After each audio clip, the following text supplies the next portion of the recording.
Olá, este é o podcast Tozini Freire, a conexão entre um dos maiores escritórios de advocacia do país, os assuntos mais relevantes do direito empresarial e você. Olá, eu sou Guilherme Nitsky, sócio de Tozini Freire das áreas de contencioso e arbitragem. Como negociar e como redigir uma cláusula compromissória arbitral? Essa é a questão que nós vamos explorar na edição de hoje dos podcasts de Tozini Freire. Não por acaso apelidada de cláusula da meia-noite, a cláusula compromissória, não raro, é a última a ser redigida quando de um processo de negociação. O que também não raro faz com que ela acabe nascendo com patologias, com problemas que só vão se manifestar mais em frente quando do surgimento do litígio. E aí, muitas vezes, os remédios têm de ser mais amargos do que os desejados pelas partes. É sobre isso e sobre como prevenir para que essas patologias não se manifestem com tamanha gravidade no período de surgimento das disputas, é sobre isso que nós vamos ter a oportunidade de debater hoje com a nossa convidada especial, Patrícia Ferraz. Muito obrigado por estar aqui conosco. Obrigada a você, Gui. Que é diretora regional de arbitragem e ADR da Câmara de Comércio Internacional, a ICC, para a América Latina. Eu também tenho o prazer de contar nesta oportunidade com a companhia de dois sócios meus aqui de Tozini Freire, Silvia Zono, das áreas de societário, M&A e outras transacionais do escritório, e com o meu sócio de contencioso e arbitragem, Lucas Merrias. Nós hoje vamos dar um passeio por aquilo que se chama de Museu Sombrio da Arbitragem, como alude um conhecido arbitralista, Frédéric Aisman, a falar das cláusulas patológicas. E vamos tratar um pouco dentro desse Museu Sombrio daquelas cláusulas mais complicadas, mas sobretudo de como prevenir essas complicações que essas cláusulas contêm ou passam a conter quando não há um processo negocial de uma maneira atenta à redação das convenções de arbitragem. Bom, muito obrigado por estarem aqui conosco e por participarem desses debates. Vamos começar pelo início. Silvia, o início é sempre o processo negocial, né? Onde, na maior parte das vezes, se pode tentar prevenir de alguma maneira essas patologias. O que você tem a comentar e que reflexões que eventualmente você tem a endereçar, Patrícia? Sem dúvida, Guilherme. Primeiro, é um prazer estar aqui com vocês. Obrigada aí pelo convite. Eu queria só te corrigir aqui quando você fala que são as cláusulas, né, escritas aí à meia-noite. Na verdade, elas são cláusulas escritas desde o início, mas que nem sempre tem a revisão do nosso time especializado aqui em arbitragem. E é a cláusula que acaba ficando mesmo por último nas negociações. Então, acho que a gente acaba focando muito na negociação de cláusulas como preço, cláusulas de obrigações, e acaba deixando por último a discussão da cláusula arbitral. Então, acaba gerando essa coisa de revisão à meia-noite, talvez sem a consulta aos especialistas, né? Então, a gente tem que ter muito cuidado mesmo de redigir uma redação de uma cláusula eficiente que depois não traga ainda mais transtorno para as partes, né? Então, o que eu posso dizer aqui é que a gente tem que ter muito esse cuidado de redigir, de dar uma importância, a importância devida para essas cláusulas que às vezes acaba passando na negociação da madrugada, para ter certeza que lá no futuro, a gente aqui, advogado de M&A, obviamente a gente sempre escreve as cláusulas esperando que não tenha um problema no futuro e que aquele contrato não precise ser utilizado. Mas, como vocês sabem, sempre acontece essa discussão. Então, tem que estar uma cláusula muito bem preparada para atender as partes, né, quando chega esse momento. Então, a gente tem... acho que uma das coisas mais importantes aqui que eu aprendi com vocês é a gente ter certeza, principalmente, se todas as partes daquele contrato estão vinculadas à cláusula compromissória. Porque acontece muito da gente ter contratos que têm obrigações das partes, né, do que a gente definiu como parte naquele contrato, mas também a gente tem outras obrigações de outras partes, né, de intervenientes anuentes, por exemplo. E, às vezes, passa batido, e quando você vai olhar a cláusula compromissória, ela só menciona a obrigação das partes, né? A declaração das partes de aderir à arbitragem, e não necessariamente dos intervenientes anuentes. Isso pode gerar uma discussão no futuro, não só sobre o problema, né, que surgiu, a demanda que surgiu, mas também se é aplicável ou não o procedimento arbitral naquele assunto.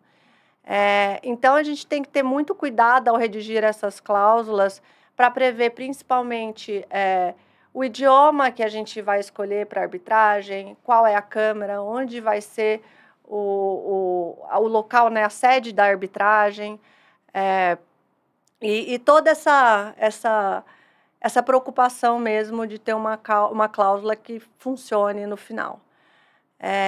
O que eu queria perguntar aqui hoje para a Patrícia, principalmente, é que acontece muito, às vezes a gente está em algumas operações de M&A, operações que talvez não sejam de montantes extraordinários, vamos dizer assim, de valores, de preços muito relevantes, e o cliente é muito reticente em escolher a arbitragem como meio de resolução de disputas.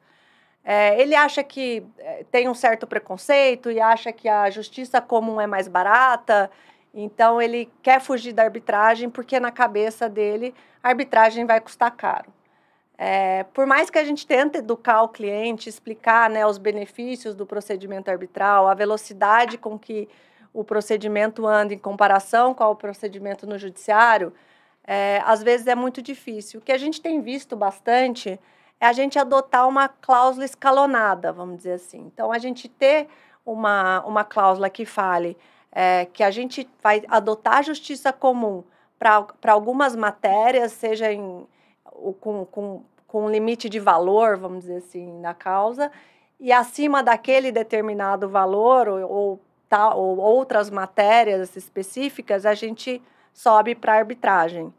Então, eu queria ouvir um pouco de vocês, principalmente da Patrícia, se ela tem visto isso, se isso tem uma eficácia nas cortes, e como é que isso é visto aí, se funciona bem, e quais são os cuidados que a gente tem quando a gente vai elaborar uma cláusula com esse tipo de escalonamento, para não gerar ainda mais discussão a respeito da cláusula e não a matéria que está sendo judicializada ou submetida à arbitragem.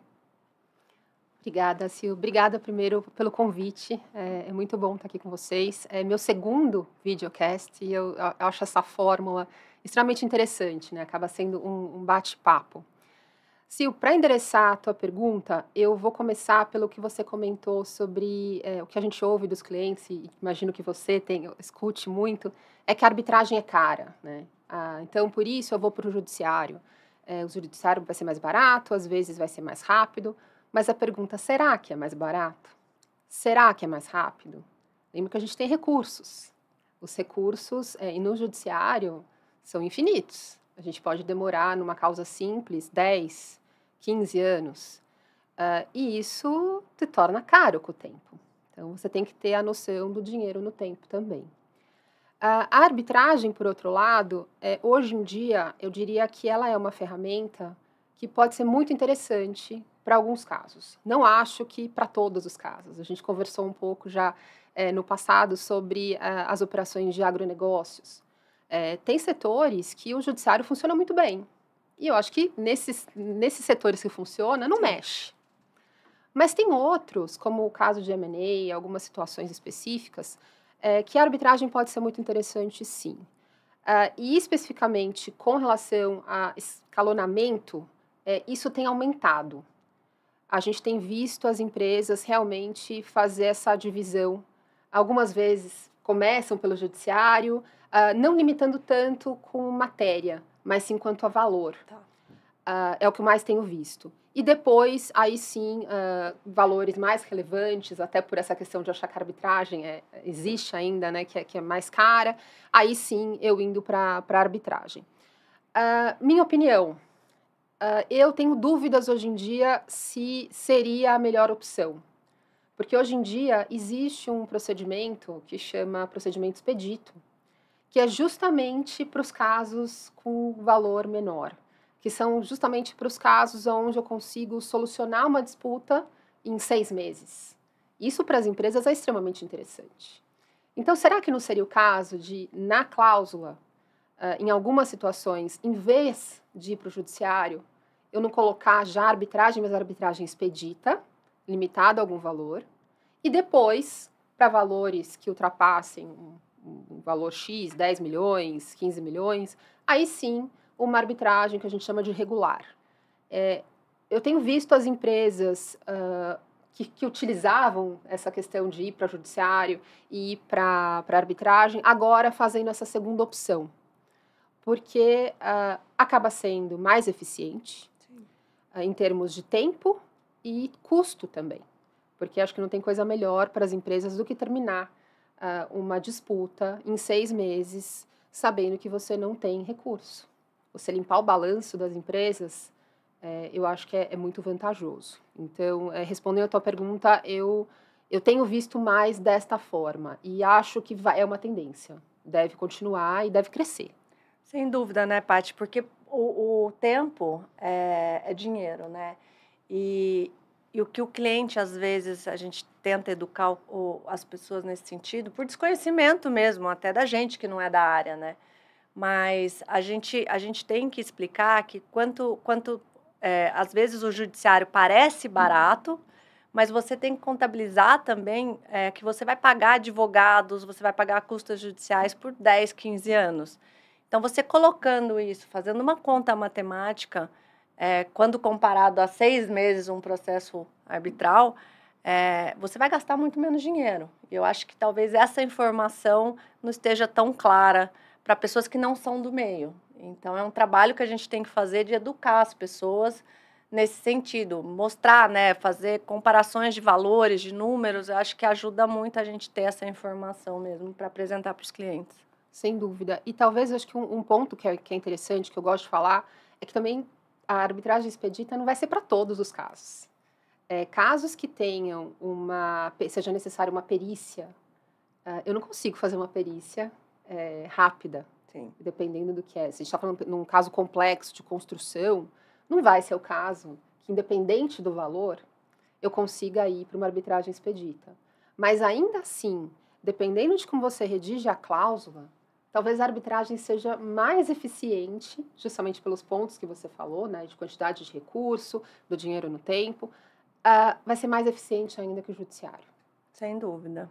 Deixa eu te fazer uma perguntinha, Paty, linkado com essa provocação da Silvia sobre o escalonamento das cláusulas. Uhum. Sua experiência, que é super grande, super profunda em casos CCI, e aí puxando um pouco, indo um pouco, visitando aquele museu sombrio de patologias, na sua experiência, o que você já viu em termos de patologia relacionada a escalonamento de soluções de controvérsia, eventualmente a contradição entre cláusulas de diferentes contratos? O que você, enfim, pode puxar pela memória?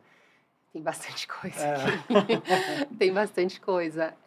Eu acho que o escalonamento, hoje em dia, funciona bem, desde que estejam muito claros os elementos. E, às vezes, não estão. Talvez esse seja a grande patologia que a gente vai pensar em termos de quando a gente quer uma cláusula escalonada. Eu já vi situações onde não tem o prazo para negociar, ou não tem o prazo para mediação, e isso acaba travando todos os demais as demais etapas, né? Os demais para você ingressar com a arbitragem, eu preciso ter uma série de condições. Às vezes não está claro quais são essas condições. Então, isso eu acho delicado. O que eu vejo que talvez tenha causado, e aí é um lado que a gente viu nesses anos, né, de secretaria, às vezes, a cláusula ter contradições, aonde eu tenho administrado por uma Câmara, mas sobre as regras de outra Câmara. E é impossível, né? Como é que a CCI, por exemplo, vai conseguir administrar sobre outras regras? A gente tem questões específicas, como o escrutínio, como a corte, são figuras específicas. Eu não consigo administrar se for um outro tipo de regulamento. E uma patologia que a gente vê bastante eu acho que se tornou essa questão do árbitro, né, tão essencial, e é essencial, né, para decidir o seu caso, que a gente tem visto, ou as partes, tentando delimitar bastante as características do árbitro, o que às vezes pode tornar um problema. Então, a gente teve uma situação dentro da CCI, onde era um contrato que tinha tantos detalhes sobre quem podia ser árbitro, que essa pessoa não existia. Era impossível encontrar essa pessoa. E só foi possível solucionar depois de quase 2 anos, porque as partes estavam de boa fé e abriram mão de algumas condições. Então, são pontos que eu acho que vale a pena a gente levar em consideração quando prepara a cláusula. Que é o que a gente até estava falando mais cedo hoje, né? Às vezes, muito detalhe mais atrapalha do que ajuda, né? Exato. Às vezes, a gente quer escrever todas as situações dentro de uma cláusula e ela acaba prejudicando e não funcionando, né? A gente tem que ter esse cuidado. E até uma coisa que eu esqueci de comentar quando a gente estava falando mais cedo, dos contratos, também é aquele cuidado que a gente conversou sobre ter um alinhamento entre contrato principal e contrato acessórios. Por exemplo, numa operação de M&A, muitas vezes eu tenho um contrato de compra e venda, de cotas, ações, seja o que for, e eu tenho contratos acessórios, né, a depender de cada operação. Então, a gente tem que ter o cuidado de ter cláusulas compromissórias idênticas, né, para não ter depois discussão também se a arbitragem que funciona ali no contrato principal, se ela também é aplicável nos contratos acessórios, que é um tema que a gente falou também. E mais que isso, se eu iria além, essas cláusulas, elas precisam ser compatíveis. O que isso quer dizer? Mesma Câmara, mesmas regras, mesma lei aplicável, porque senão você corre o risco de ter decisões de diferentes tribunais que vão ser conflitantes entre elas. E sobre a mesma coisa. Sobre questões muito, muito similares. Então, a gente teve situações onde a gente via no contrato principal que tinha uma Câmara, tinha uma lei aplicável e tal, e as partes juntaram os demais contratos, e esses contratos, cada um estava numa Câmara. Cada um tinha uma forma, uma legislação aplicável. Então, isso gera um risco maior. É isso, porque ao invés de você estar discutindo, né, a demanda, você está discutindo ainda o processo arbitral dentro da demanda, né? Perfeito, é isso mesmo. E com a adição, se você não é claro e se você não tem esse sentido de uniformidade dos negócios, fique certo que alguém vai decidir por você. Sim, se você e a outra parte não conseguiram, vai ser um árbitro, vai ser o juiz. E muitas vezes não é como você esperava, né? Até olhando para as decisões arbitrais e para a jurisprudência estatal brasileira, quando eu tenho uma estrutura de coligações, em geral, o que se faz prevalecer é a previsão do contrato principal, os acessórios acabam, digamos, eclipsados pela disposição do contrato principal. Então, se teve arbitragem na Câmara X, ainda que os outros prevejam câmaras diferentes ou sedes diferentes, prevalece a do contrato principal. Mas nem sempre se consegue identificar qual é o contrato principal e quais são os contratos acessórios. Nem sempre se tem uma estrutura de coligações que enseja uma interpretação sistemática uniformizadora. Claro. Né? Então, o ideal é prestar atenção a esse processo negocial e ter atenção a esse aspecto para evitar essas discussões que vão ter custo e que vão ter um tempo maior lá na frente. Mas sobre a redação de cláusula, eu quero passar a bola agora para o Lucas. Sobre a redação de cláusula compromissória, tem um outro aspecto que não é muitas vezes atentado, que é a questão da confidencialidade e que, obviamente, se liga com a maior transparência que se tem pedido para procedimentos arbitrais. Porque se a gente olha para a lei brasileira de arbitragem, não há uma obrigação geral de confidencialidade, não existe isso. É as partes que escolhem ou as regras de câmaras que, em alguns casos, determinam. Como é que isso tem vertido, tanto na prática arbitral, de cláusulas, Lucas, e sobretudo, nesse discurso, nessa intenção de uma maior transparência da arbitragem como um todo? Muito obrigado, Guilherme. Primeiro, obrigado também pelo convite. Paty, é um prazer enorme estar contigo aqui. Silvia, sócia amiga de tanto tempo, aprendendo muito com vocês. E estava refletindo muito aqui sobre tudo que foi dito. Antes de eu entrar nesse tema, Gui, só um ponto inicial sobre muito do que foi dito acerca de custos da arbitragem, que eu queria trazer um pouco da minha visão. O bonito da arbitragem é que as partes podem escolher muita coisa, muito mais do que o judiciário. E isso muitas vezes impacta em custos. tem uma questão do judiciário que é mandatória, obrigatória, que se chama honorário de sucumbência, que não necessariamente se aplica na arbitragem. E isso pode ser bom ou ruim, vai depender da opção das partes, dos incentivos que elas querem dar para a resolução do conflito delas.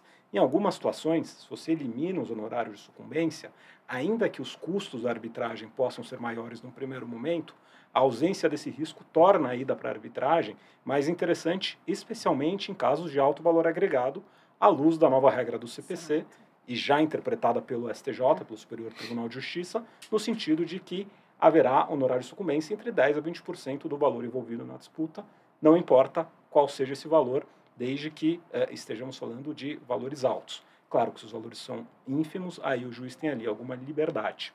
Mas falando especificamente de transparência, esse é um ponto super interessante, inclusive, para a gente ouvir a Patrícia, porque a CCI caminhou muito em prol da transparência ao longo da última década.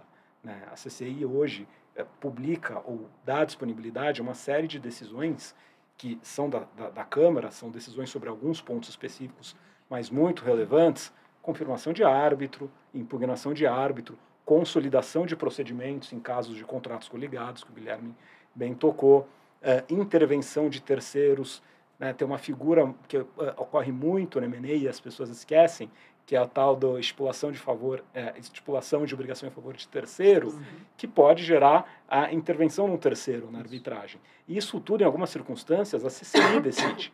E eu lembro de um caso que eu tive há uns 10, talvez um pouco, certamente mais de 10 anos atrás, em que nós estávamos numa situação como essa e ficávamos muito na dúvida se pedimos a consolidação, não pedimos, isso demora um tempo e tudo mais, porque não havia ali visibilidade sobre como a CCI se comporta ou se comportava nessas situações. E hoje me parece que a situação é outra. E é isso que eu queria perguntar para você, Patrícia. Como é que está essa situação nos dias atuais e como é que a CCI tem trabalhado em prol de transparência? Vamos lá, Lucas. Eu até, antes de entrar na transparência, eu queria tocar no ponto que você falou sobre a sucumbência, que eu acho extremamente relevante. E aí é o entendimento, como você falou, né, de cada instituição, de tudo. Na CCI, se a sucumbência não tiver prevista no contrato ou na ata de admissão, né, que é o termo de arbitragem, ela não é aplicável. Então, ainda que tenha um pedido, no momento do escrutínio, caso o tribunal decida por isso, a corte vai pedir ao tribunal informar, olha, não tem no contrato e não tem na ata de admissão, por favor, tire essa parte da sentença. Então, eu acho que o ponto que se levantou é muito relevante, porque com essa mudança do Código de Processo Civil, não é mais pode não ser só sobre o valor da causa, ele pode ser sobre o ganho econômico-financeiro, que é um valor absurdo. Com relação à transparência, a gente está tentando caminhar cada vez mais, a gente sempre escuta. Antes de entrar na parte especificamente das decisões da corte, eu sempre gosto de comentar que a gente escuta muito que todo mundo quer a transparência na arbitragem, todo mundo quer ter as informações. E em 2019, a CCI alterou as suas notas justamente para tentar atender esse ponto. E aí, o que a gente falou? A gente manda uma carta para as partes, onde a gente fala, olha, agora que você tem a sentença final, você concorda que daqui 2 anos a gente publique a sua sentença? Ainda que a gente vai ter sem os nomes, pode ter algumas questões apagadas, você concorda? Mais de 80% das partes disseram não. Eu quero que continue confidencial.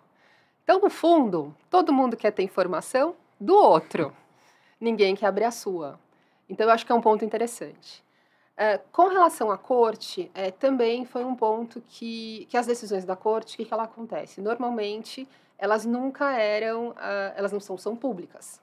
Existe a corte, ela toma a decisão e as partes recebiam uma carta dizendo a corte decidiu acolher a impugnação, ou rejeitar a impugnação, ou decidiu consolidar, não consolidar, mas sem dar as razões.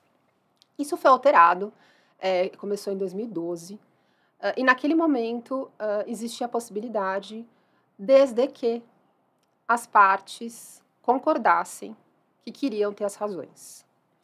Isso mudou em 2017, aonde bastava simplesmente um pedido de uma das partes. Então, um simples pedido. Antes, da realização da sessão da corte, porque isso também era uma questão, não adianta pedir depois. Então, um pedido simples por e-mail, a corte forma uma mini comissão com 3 pessoas, onde vai ter um relator e mais 2 pessoas, que vão preparar as razões. E essas razões são encaminhadas para as partes. Agora, o que é muito curioso, e aí eu não sei se é talvez por falta de conhecimento, eu prefiro acreditar que é por confiança na corte, são poucos esses pedidos. A grande maioria, vocês devem imaginar, que é impugnação, mas eu me coloco do lado, né, dos advogados, do cliente, eu sempre ia querer.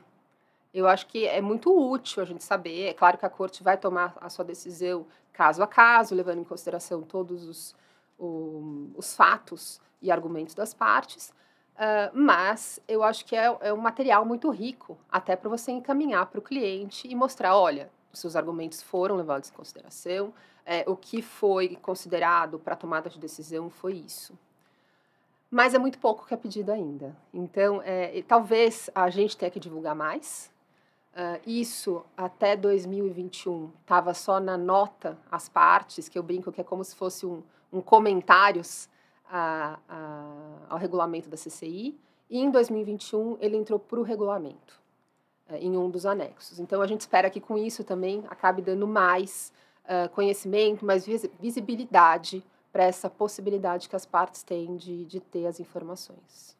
Isso é super interessante, Patrícia, e te ouvindo, fiquei pensando aqui na frase de um professor e árbitro muito conhecido e muito querido de todos nós, que é o professor Marcelo Huck.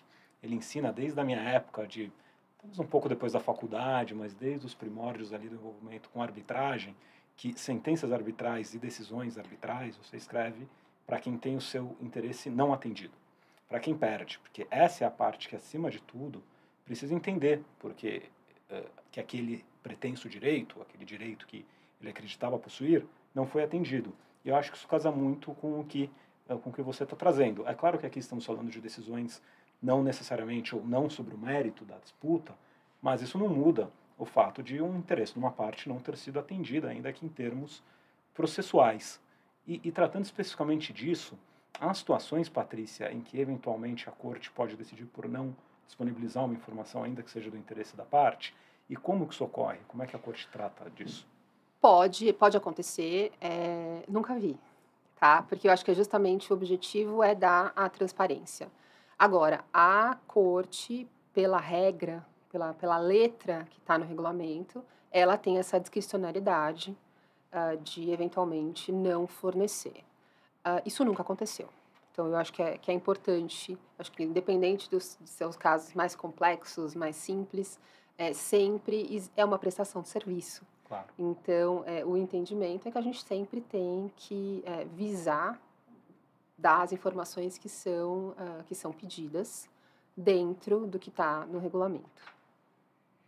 Patrícia, deixa eu só fazer um complemento aí que eu acho um ponto interessante. Em 2021, o Comitê Brasileiro de Arbitragem, o CEBAR, fez uma pesquisa junto com o Instituto Ipsos sobre a percepção da arbitragem pelos seus diversos players.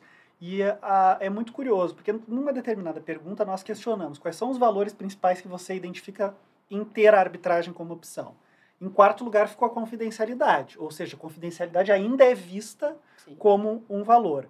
Porém, e isso nos remeteu a uma outra pergunta, é uma confidencialidade que já se admite mitigada. Porque numa outra pergunta, outra indagação, nós colocamos da seguinte maneira: você autorizaria a publicação das sentenças nos processos em que atua? 73% dos entrevistados responderam que sim, que autorizariam. Porém, desde que houvesse a supressão, e aí era a pergunta subsequente, o que suprimir para autorizar a publicação, desde que suprimidos os segredos de negócio, que é quase uma obviedade, informações financeiras e comerciais sensíveis, nomes das partes, e eu acho que daí talvez seja um ponto que é a mitigada, tudo bem publicar o teor, mas não o nome das partes, e o depoimento das testemunhas. Os fatos da causa aparecem por último lugar, ou seja, é uma confidencialidade que já se admite mitigada, creio eu que em prol dessa prática que tem sido cada vez mais instaurada acho que beneficamente pelas câmaras, de dar alguma publicidade aos tribunais, alguma publicidade às decisões que são tomadas. Né? É engraçado você trazer esses dados, né? Porque não é o que a gente vê na prática, pelo menos nos nossos casos. Porque a regra é justamente essa, olha, a gente consegue apagar, a gente consegue suprimir, a gente consegue fazer tudo isso. Mas a gente não... É raro as partes falarem, não, tudo bem, concordo com isso. Não, tem inclusive grupos de empresa que já falam, olha, para nenhum caso nosso está autorizado. Uhum. Eu quero confidencialidade. Até em razão, às vezes, ainda que não tenha o nome das partes, o caso, pelas informações do caso, você consegue ali identificar. Então, eu acho que a única exceção, que não existe qualquer dúvida, é com os casos que envolvem a administração pública, que são públicos. Isso é até curioso, porque quando começou essa questão da publicidade, a gente perguntou para as partes envolvendo a administração pública como é que a gente tem que publicar. E aí a gente recebeu, não, deixa ali na sede da CCI, na porta, os autos, para as pessoas irem lá e checarem se quiserem. E a gente sabe que isso é inviável. E aí, com o tempo, a gente conversando com o pessoal da administração pública, também com as partes privadas, a gente chegou num modelo, que é o modelo CCI, onde a gente publica hoje em dia as peças, a ata de admissão, as OPs, a sentença, mas nós não publicamos os documentos. Entendi. Porque é um entendimento nosso de que a publicidade já está feita com essas peças. Eu não preciso dos documentos para isso. Deixa eu te perguntar, Paty, e aí eu não quero abusar da tua presença aqui, a gente já está se encaminhando para o final do nosso período, eu não quero abusar da tua presença, mas eu gostaria de fazer uma pergunta para você, fazendo gancho com a atuação da corte mesmo. Porque a corte, muitas vezes, muitas vezes não, excepcionalmente, ela é chamada para resolver algumas situações de patologia na cláusula compromissória, que a rigor seriam decididas por árbitros ou, nos casos mais graves, pelo Poder Judiciário. Mas a CCI tem algumas regras que são peculiares da CCI, porque tem essa figura peculiar da corte, né? Se a gente olhar para o regulamento, está lá nos artigos 6.3 e seguintes do regulamento. Eu queria perguntar, então, para você, como é que tem sido a atuação da corte, em que parâmetros, de que maneira a decisão é precária, em alguns casos não é, enfim, se você puder resumir um pouco essa atuação da corte, porque realmente é muito peculiar da CCI e é muito relevante porque ela dá uma segurança jurídica para as partes na largada, né, desde pronto do início do procedimento. O objetivo desses artigos, né, desse procedimento, essa possibilidade da corte decidir, é você tentar limpar o processo desde o início, em casos que sejam muito patentes, assim. Então, um exemplo típico é quando você começou uma arbitragem com base numa cláusula específica e é chamado uma parte para integrar essa arbitragem. E essa parte vira e fala assim, não, eu não tenho que estar aqui. Não assinei esse compromisso, que é muito do que você falou, né? Eu tenho tanta... E a outra parte vem justificar, não, olha, fez parte da operação, é do mesmo grupo econômico, está envolvido, apesar de não ter assinado. E aí, nessas situações, a equipe faz uma análise e, eventualmente, manda para o secretário-geral. O secretário-geral tem duas opções. Ele pode esperar e falar, não, essa aqui vai ser uma decisão que vai ser tomada pelo tribunal, depois de constituído, ou não. Isso aqui é uma situação onde vamos submeter à corte. E aí, nesse momento, a corte vai avaliar todos os fatos. Então, vai ser levado em consideração precedentes de casos que tenham sejam similares, vai ser levado em consideração, as partes vão poder se manifestar, e com base nos fatos, se for verificado que aquela parte não tem realmente motivo para estar ali, a corte pode, prima facie, excluir aquela parte do procedimento. Então, para evitar custo, para evitar que uma parte que não esteja vinculada à cláusula de arbitragem espere até uma decisão do tribunal, que pode às vezes demorar 4, 5 meses, porque ele não está nem constituído nesse momento, e que realmente torne o procedimento mais eficaz. É raro, A gente vê situações como essa, mas sempre que a corte, que é possível, é preferível que o tribunal decida. Mas tem situações que a corte entende que pode tomar decisão e toma, e aí o processo segue, que a gente chama limpo, né? Consegue seguir com quem realmente precisa estar lá. Tô correto, então, Patricinha, assumir que a prima facie ali estabelecida, ela é uma prima facie, o estándar da prima facie, ele se aplica para fins de exclusão. Ou seja, na dúvida, havendo ali alguma incerteza sobre, ou havendo alguma plausibilidade, né, naquele pedido pela integração da parte, a corte prefere deixar o assunto para o tribunal arbitral, que no final do dia é um órgão jurisdicional. A corte não é um órgão jurisdicional, embora seja um órgão de relevância para as decisões da arbitragem. É correta essa minha? Corretíssima, Lucas. Até porque, no momento do tribunal, qual que é o entendimento? As partes vão ter mais tempo para apresentar os seus argumentos. Então, eu acho que esse também é um ponto. É você dar o direito das partes se defenderem. Com a corte, eles também vão ter o direito de se defender, e a corte vai tomar uma decisão quando é alguma coisa extremamente patente. Eles falam, não, essa parte não tem nada a ver aqui, não tem porque tá, realmente é melhor já excluí-lo. Agora, se há dúvida, deixa para o tribunal. Bom, Patrícia, muito obrigado por essa conversa super enriquecedora de hoje. Só para a gente encerrar, que mensagem que você poderia deixar para os nossos ouvintes, para os nossos profissionais que atuam tanto na ponta da negociação quanto na ponta da arbitragem do procedimento, para prestar atenção para esse momento da redação da cláusula compromissória ou para a solução das patologias já quando redige o termo de arbitragem ou quando instaura o procedimento? Obrigada, Gui. Eu fico muito feliz com esses papos. A gente consegue trocar uma figurinha muito importante, né? E eu acho que o que a Silvia colocou no começo, das áreas estarem em contato, eu acho que é o principal. Porque eu já passei pela M&A, eu e a Silvia a gente trabalhou um tempo em outra vida, né? Quase. Vidas regressam. Mas eu entendo que não é o core ali, não é o principal. A cláusula de arbitragem é acessória ali, você vai discutir, mas você tem outras coisas muito mais importantes. Mas tem coisas que podem tornar, eventualmente, uma discussão mais eficiente e menos custosa para as empresas. Então, eu acho que tudo que a gente puder fazer na cláusula para deixar essa situação mais tranquila é melhor. Ninguém gosta de brigar. Do mesmo jeito como você falou, ninguém casa pensando em divórcio. Mas a gente tem que se precaver. Então, eu acho que vocês terem esse contato, e eu sei que vocês têm isso Sem aqui, dúvida. Isso é muito bom para o cliente. Isso ajuda muito. Então, eu acho que esse seria meu comentário final. Muito obrigado, Paty. Se o Lucas, alguma última mensagem?